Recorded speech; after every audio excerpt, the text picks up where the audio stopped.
आपण पाहत आहात राईट न्यूज, बातमी आहे तशी।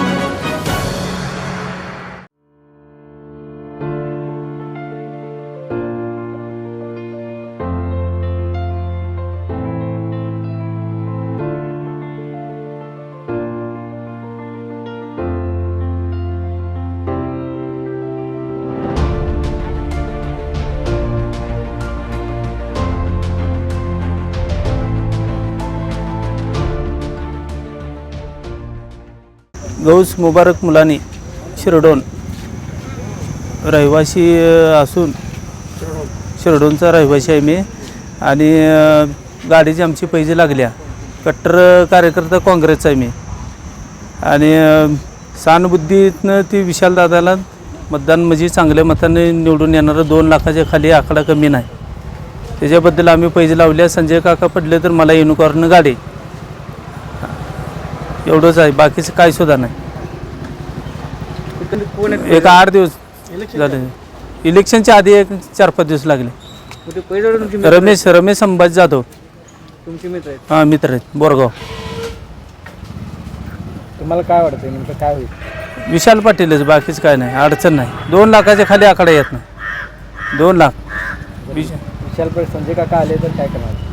आले की बुलेट देणार की, बुलेट माझी जातच नाही, त्याचीच युनिकॉर्न मिळणार आहे मला। संजय पाटील 1,43,000 मतांनी निवडून येणार। आमचे नेते आहेत ते खासदार संजय पाटील, कमीत कमी 1,43,000 मतांनी निवडून येणार, त्यात काय शंका नाही।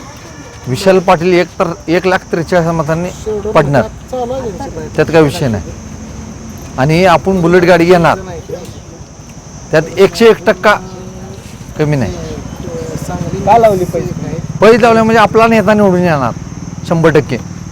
2 वेळा निवडून आला खासदार, ट्रिपल केसरी खासदार संजय पाटील असतात। तुम्हाला नंबर देतो। खासदारांनी जिल्ह्यासाठी भरपूर काम केले आहे आणि त्यातल्या त्यात बोरगावसाठी भरपूर काम केलं आहे। 1,82,000 1,82,00,000 रुपयाची काम केली खासदार संजय पाटलांनी, त्यासाठी पैसे लावले आणि 100% आपण पैसे जिंकणार। काय पैसे काय होती? एक बुलेट विशाल पाटील निवडून आले तर आपली युनिकॉर्न त्यांना द्यायची आणि संजय काका निवडून आले तर बुलेट गाडी आपल्याला मिळणार आणि 100% आपल्याला बुलेट गाडी मिळणार, काय विषय नाही त्यात। ओके। मी शामराव पाटील शिरडोन। इलेक्शनच्या अगोदर एक 7-8 दिवस अगोदर दोघं मित्र एका जागी बसलेले होते, त्यावेळेला एक 4-5 पंच बोलवून घेतले आणि त्यांचं असं ठरलं की बाबांनो गौस मुबारक मुलानी यांनी सांगितलं बाबा वारं फिरलं नक्की विशाल पाटील येणार आणि यानं रमेश म्हणला बाबा भाजप येणार।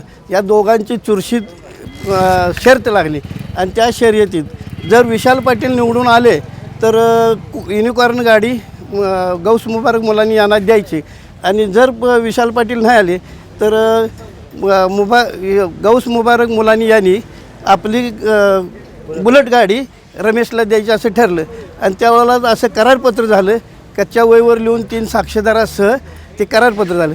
यांचा ठाम भूमिका आहे की बाबांनो विशाल पाटील येणार आणि आपल्या शिरडोनच्या गावाच्या वातावरणानं बघितलं तर त्याचं पण बरोबर आहे का शिरडोनला जवळजवळ 70% मतं विशाल पाटलाला पडलेलं आहे आणि तो बोरगावच असल्यामुळं तिथंसुद्धा त्याच्या वातावरणानं ती बरोबर असणार।